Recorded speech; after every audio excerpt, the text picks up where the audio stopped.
Welcome back to this atrocity. I'm Shell. I remembered this time to introduce myself. Wow. I sorted through all of my other stories. Some of them are specifically fan fiction, which is, about universes that already exist in movie, film, TV, books, etc. And some of them, like the one that I read last time, I've made up the storyline, but I'm pretty sure that the love interest is probably based off someone that I had a crush on at the time, most likely like either a movie star or whatever his name is from the band Five. I don't even remember having a crush on him, but apparently I did. Today we're going to be delving into the world of The Matrix. The Matrix film, I think, came out in 2001, so we're sort of in the same year as the last story. I was obsessed with The Matrix.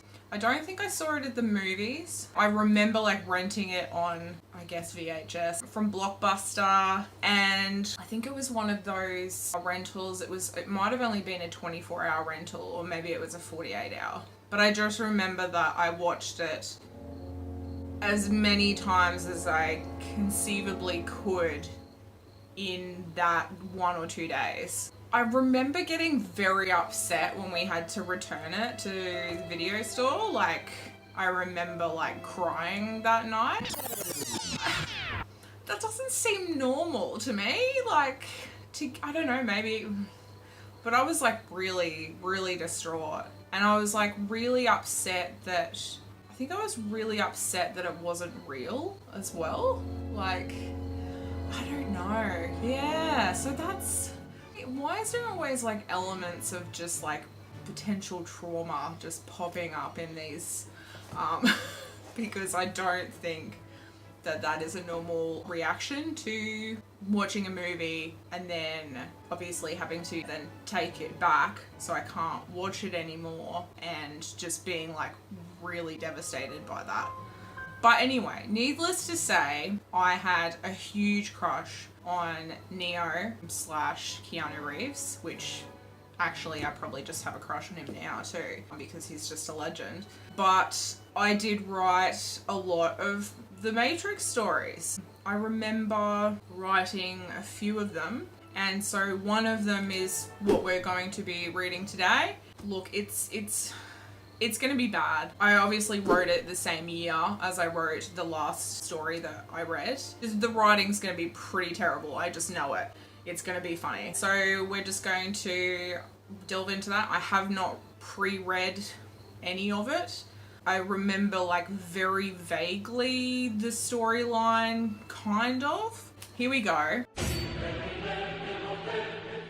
The Matrix, yes. It has its own book. I don't know why. So this is called... Oh, I'm just gonna block out my last name for now. This is called The Matrix 2. Wow. Very exciting stuff. Okay, here we go. Telephone line. So that's just letting us know that what we're going to be reading next is meant to sound like it's coming through a telephone line. So we're starting off with the whole I know you're afraid, I can feel you now thing that Neo says at the end of the Matrix movie. Except this time it's, I came here to tell you how this is going to begin. I'm going to hang up this phone and then I'm going to show her what you don't want her to see. Which I assume is the female character, which is based on me. So it continues, I'm going to show her a world without rules or boundaries, a world where gravity means nothing, and a world where anything is possible. So I think I changed the end there. Anyway, as Neo walked through the crowded pub, he got his first glimpse of her. She was wearing a pair of leather jeans, of course, and a tight black leather spaghetti strap top. With a leather jacket. There's a bit of a theme going on here. And knee-high boots. Well, honestly, I mean, it's not really out of the norm of the, like Matrix outfits. Like a lot of people are wearing like shiny ass leather to everything. She wore her brown hair in a black band and her lips were coloured. That's a very weird way of putting that. Her lips were coloured with a dark purple lipstick. Oof. I mean, I guess the dark colours have come back a bit, but that's still very early 2000s, most definitely. It's funny because like I talk about all these details of like the hair and the outfit and the purple lipstick and all this sort of stuff. But like I would never wear, like I never wore any of this stuff. I probably did when I started to get a bit more into the goth thing, like when I was sort of 16, 17. But like I never wore leather everything. I probably wore black lipstick sometimes and red, but like I never wore a dark purple lipstick, so I don't know where that's coming from. She leant against the wall, oh my god, and brushed her hair back off her face. She was startled when Neo approached her, but she did not look up. Don't you have to like look up to be startled because you notice someone? Like, anyway. Do you know who I am? Neo. Lex. Okay, so her name is Lex. We're going on with, oh my god, it's the Alexis shit all over again. Oh no. Oh no. Apparently I was really into the name Lex or Alexis. Lex, you're in great danger. The agents. Yes. What did I... ... The Matrix. What about it? It's just like the plot of the whole thing. What about the Matrix? It's got you. Well, yeah, duh. Because they're in it. What? The Matrix has got you. Neo says as he's in the Matrix with her. Yeah, Neo, the Matrix has got you too, you dickhead, because you're in the Matrix now in this thing. I'm sorry, Neo. I didn't mean to call you a dickhead because, like, the you in this is what I wrote. It's not a reflection on you. I'm sorry. What about it? It's got you. What? Are you ready to see what I want to show you? Yes. Come with me. We don't have much time. Lex woke up with pins all over her. She had been unplugged from the Matrix. Wow. Shocking. And was lying in the real world on a hard, cold table. That's a great metaphor for life, to be honest. The real world is a hard, cold table. What's happened to me? You've been unplugged from the Matrix. Yes, I think we have gathered that, thank you. This is the real world? Yes. What are you doing to me? We're building your muscles. Why? You've never used them before. It's literally just the dialogue from the movie.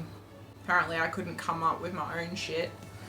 Or if I did, it was, you know, all about waterbeds and looking cool in hip hugger jeans.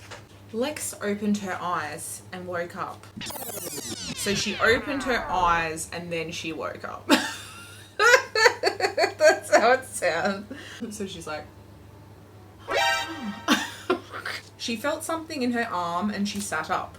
There was a long needle stuck in her arm and there were plugs on her arms and in the back of her head. She slowly pulled the needle out in pain. She dropped it on the bed and looked up at the ceiling. If you're in a room, right, and you like wake up and you've got all this weird shit going on, you've just pulled something out of your arm, why would you just look up at the ceiling? The door opened. It was Neo. He sat down next to her on the bed. What happened to me? Lex asked. Neo did not answer. Lex stood up. I know it's hard, but you just have to let it all go. Let what go? She doesn't fucking know. You haven't said anything. Like, what? She's literally asking you what the fuck happened and you aren't saying anything. What? What? I know. Lex walked out of the room. What? What just happened? Into a new scene. Wake up, Lex. Tank said. Lex woke up. What for? For your training. What in the fuck? 14-year-old writing. Excuse me. Excuse me, bird. Right. Training. Neo stood at the desk, looking at the training screen. He looked up when she walked in. Hey. He smiled. Hey. Lex replied, looking at the screen. Take a seat. Lex sat down in a chair that looked similar to the ones at the dentist. She laid her head back on the headrest and sighed. She looked at the computer screen. I'm going to learn Kung Fu. Lex asked. Neo smiled at her and sat down next to Tank. I love how they just literally say nothing at all. Like, she asks questions and he just like smiles at her or doesn't fucking say anything. Tank loaded the program. Lex felt information surging through her brain at a rapid speed, and then it was over. She lifted her head, eyes wide with fear. What was that? Lex asked. Morpheus came over to her. Rest, Lex. You have much more to learn. 10 hours later, she was ready to fight. And was loaded onto a fighting simulation similar to the Matrix. So this is basically like the Matrix, but instead of Neo, it's Lex, but Neo's there. Like, it's literally exactly the same. She got her footing again, then hit him in the head. I'm very confused. She flung her foot up. What? Tank, load the jump program. Are you okay? Neo asked.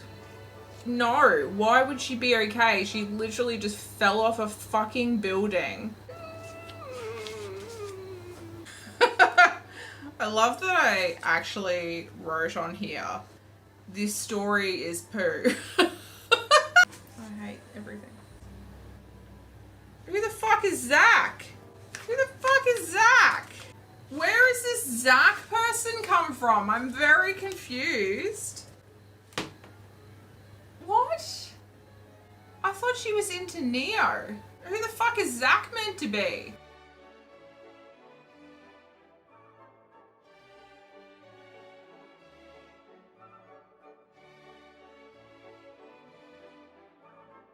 Lex walked into a tall skyscraper that was owned by agents. Why would you do that? Why would you do that? That is a terrible idea. Oh my lord. She was considering going up there and blowing off some steam. By yourself. Okay. An excellent idea. Lex slowly opened the glass panelled door and peered through into the reception. It was empty. Lex slowly walked through the marble-floored entry. She moved her hand toward her pocket and pulled out her automatic shotgun. She brought it to her chest slowly and kept walking. Why does she have a shotgun? That seems like a very inefficient weapon of choice for lots of agents. She heard a noise behind her.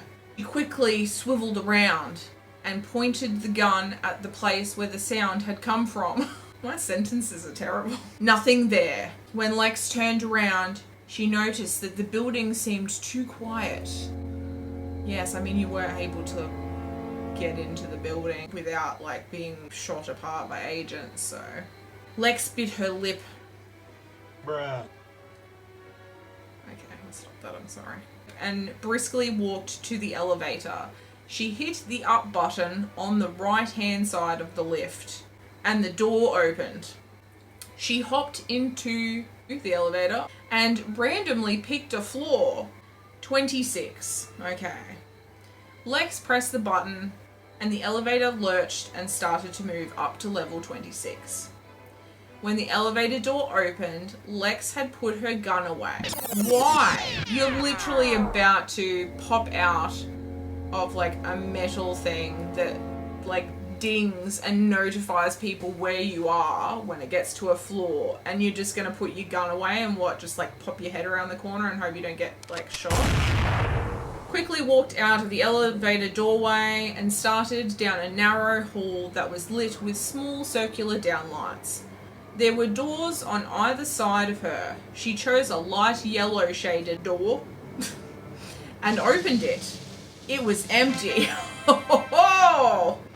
She walked in and sat down at a desk that faced a large square window. In front of her lay a laptop. She opened it and a program screen came up with a box that asked for a password. Lex tried a couple of words, but all were denied. Why would you just randomly start, like, you're not a hacker? She was just about to close the laptop when the door flung open and an agent came in with a gun. She was shot in the chest. What? Okay, that escalated very quickly. Lex was flung against the wall. She slowly slid to the floor, blood trailing down the wall. Lex came into consciousness and was greeted by an agent. Lex groaned and tried to sit up. Pain shot through her chest. Wow. As it would if you were just shot in the chest and you tried to sit up. She coughed and got up slowly. Oh, okay, so she's getting up now. The agent closed the door, then he pulled out Lex's gun. That's my gun, you asshole. Lex kicked him in the chest and grabbed the gun that had fallen on the floor. She loaded it. What do you mean loaded it? Wouldn't it have already had bullets in it? And like, why does she have the bullets if the agent has the gun? And shot the agent in the chest. The agent fell to the ground, but got up fast. Apparently everyone can just get up after being shot in the chest. Lex pointed the gun at his head. Tell me the password. She pointed to the laptop that still lay open on the table. I love how this has turned into like a mission, but like she just decided to walk into this random building because she was angry at Neo and Morpheus. And then suddenly she's like, Tell me the password, I need to know what's on this computer. like, shouldn't you just focus on getting the fuck out of there and not dying? And so he has just given her the password, apparently. So the password originally was Gallium Cantonius 62. and then I changed it to an easier password. So I changed it to Nesis like Jesus, but with an M. 48. Lex typed in the password and got into the center base of the Matrix. What? The center base of the Matrix. She told Neo what had happened, and then the phone on the desk rang. She was just about to pick it up when the agent pulled his gun out and shot the phone. It shattered into pieces. Now Lex was Really not. You're going down. Lex shot the agent in the head. She got up out of the chair and Oh, she must have, did she sit at the laptop, did she? In a chair, but anyway. She's sitting in a chair, apparently. She got up out of the chair and walked out the door. She heard a familiar noise. A phone was ringing down the hall. Lex ran down the hall to a door. She tried the door, but it was locked. She bashed the door down and picked up the phone. I love how all of this happened just because she chucked a hissy fit and decided to go find some agents to piss off, and then she ends up getting shot. Oh, gosh. One eternity later. Wasn't that a tremendous fuck cluster?